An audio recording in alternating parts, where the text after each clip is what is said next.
What is up, guys? It is DMG here, and today we're going to be going over another episode of Rate My Squad. Now, if you do want me to rate your squad, be sure to leave them in the comments down below or send me them on Twitter. And keep in mind two things when you do make me your squads. For one thing, I do have a 2 million coin budget, and the other thing, it's try to keep them original and fun, right? We all know De Gea by Valencia is OP as hell. We all know Farman, Boateng, Alaba, Vidal is OP as hell, right? So try to use new players that aren't really used a lot, right? So it's not like I won't use teams with those players in it, but yeah, again, try to just make original teams with new or exciting players that aren't really used as much. So with that in mind, in this team, we do have Inform Handanovic in goal, we have Inform Arias at right back, Chiellini and Inform Benatia at center back, and then I believe it's team of the group stage of Rodriguez at left back.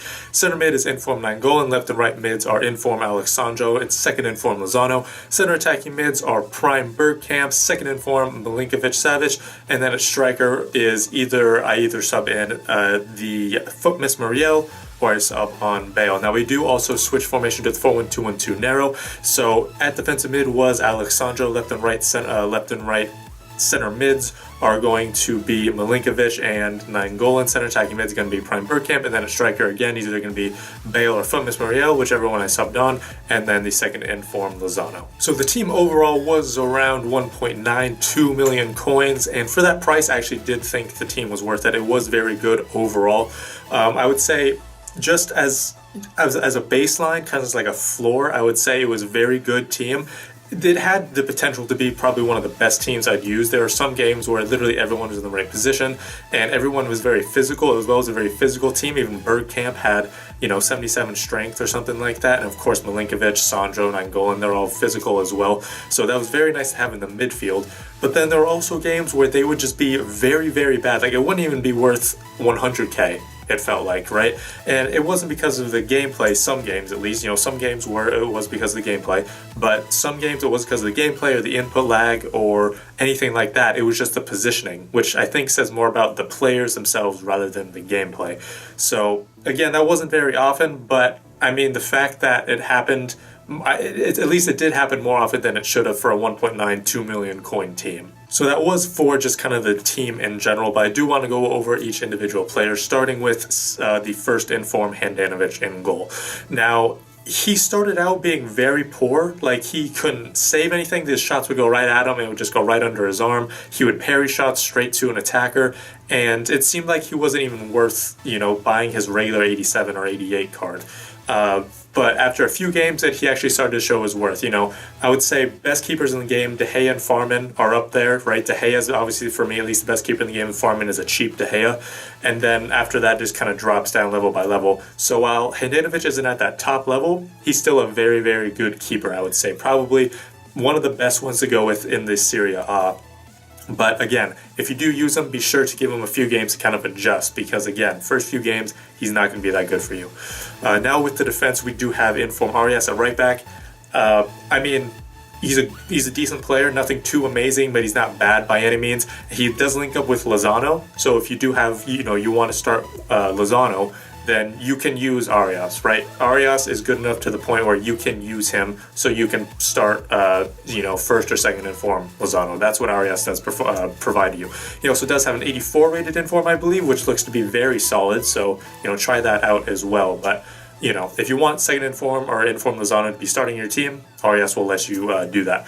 At center back, we did have Chiellini and Inform Benatia, which I believe was his second upgrade as well. Chiellini was probably the better of the two, just very consistent, never had a problem with him. It just, again, always in the right position, low, high work rates as well.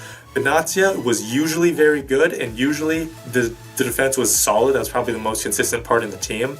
But then again, there were some games where they would just kind of let balls through, and I think majority of the time that was Benatia, unfortunately.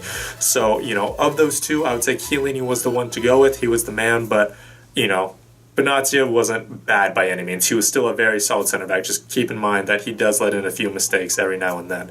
And then finally, at left back, we did have that team of the group stage, Rodriguez, who honestly is probably one of my favorite left backs in the game because he can go forward really, really well. First of all, medium work rates, so he sits back really well. My favorite left back in FIFA 17 was Team of the Season Plattenhart, who also had medium work rates, so they don't get forward very much. So they do sit back, so their pace isn't really that big of a problem.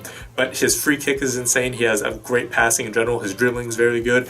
He had 4 goals and 3 assists, and I think in like 20-25 games or so from a left back, which is amazing. So again, probably one of my favorite left backs, not just in the Serie A, but in FIFA 18, just in general. Now on to the midfield, and we did have Alexandro at defensive mid, and he is probably the most unfair defensive mid I've ever seen in the game. Like, probably Team of the Year Conte is probably like someone that is like the only one that could probably be better than Sandro, honestly, because his higher work rates come in handy so often.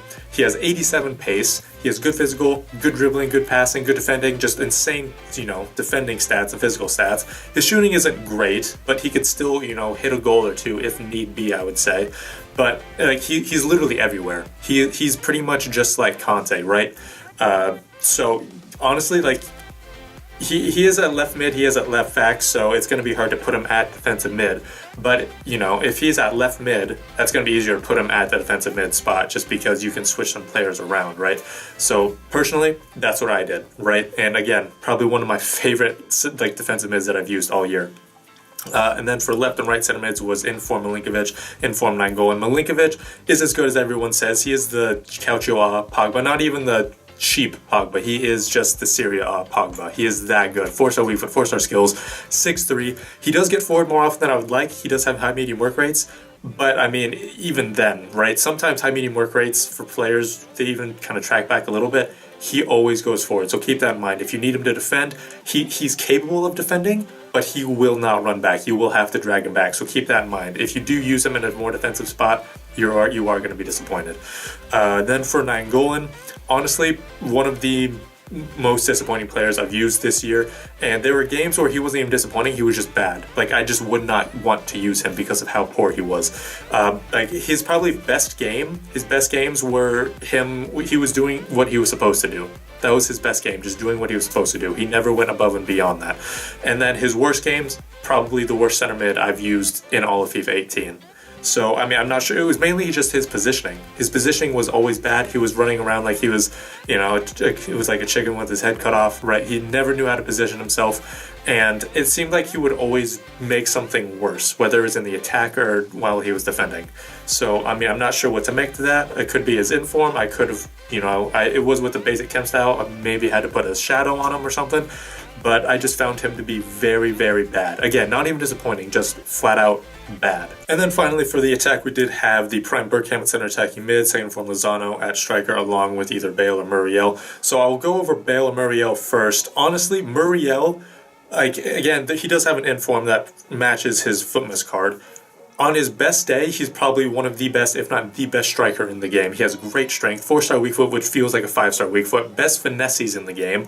Like, he is absolutely ridiculous. Now, his baseline is very, very good, right? But I would say Bale's baseline is better than that, right? So, I would say if you absolutely need a goal 100%, like you're down or something, probably bring on Muriel just because he can bring that top level. But, if it's tied or you're up a goal, probably bring on Bale just because he's going to be most likely more consistent, right? So baseline levels, Bale's better, but top level, Muriel probably just edges him out because of that 4-star/5-star weak foot. I don't really want to go over the second inform Lozano just because everyone knows how good he is. He's overpowered. You either used him or come up against him and gotten destroyed by him or destroyed people with him, so I won't really go over him. So lastly is Prime Bergkamp, and I really did like him. There were times, like in some games, where dribbling wasn't that good, probably because of his agility and balance. It's like 81, 82, I believe it is. And, for me, again, personally, I really like the small, agile guys who can dribble really well. So most games, his positioning was great. He could maneuver pretty well on the ball, and he could just be scoring goals all day. I think he got either 24 goals and 10 assists in 24 games or 34 goals and 10 assists in 24 games. But, the games where the gameplay wasn't maybe that good and I couldn't really dribble with him, I would bring on Akacha, and then Akacha would just be doing bits around people, right? So, keep that in mind if you are using Bergkamp. His positioning is great, his passing is great, his strength is actually really handy because it's better than most attacking mids, I would say. And again, his positioning is really good just because he finds open space, then he can pass it to someone else or he can get goals for it. But his dribbling, again, most of the time is fine, but in bad gameplay it's not going to be good enough, and you do have to bring on a Lozano or an Akacha or an Aguero or, you know, Gabriel Jesus, someone small and agile. So that's probably going to be it for this video, guys. Now, I would probably rate this team around 8.5 out of 10. And honestly, the only problem I saw was Nainggolan. If you can replace him, you know, with Inform, Bonaventura, something like that, and that works for you, then replace him. And then I think for that, then you're going to have a really good top team. But, you know, that's probably going to be it for this video. Again, if you guys want me to rate in your squads, just be sure to send them in the comments down below, send me them on Twitter. But like I said, that's going to be it. Thank you guys so much for watching. This has been DMG. Peace.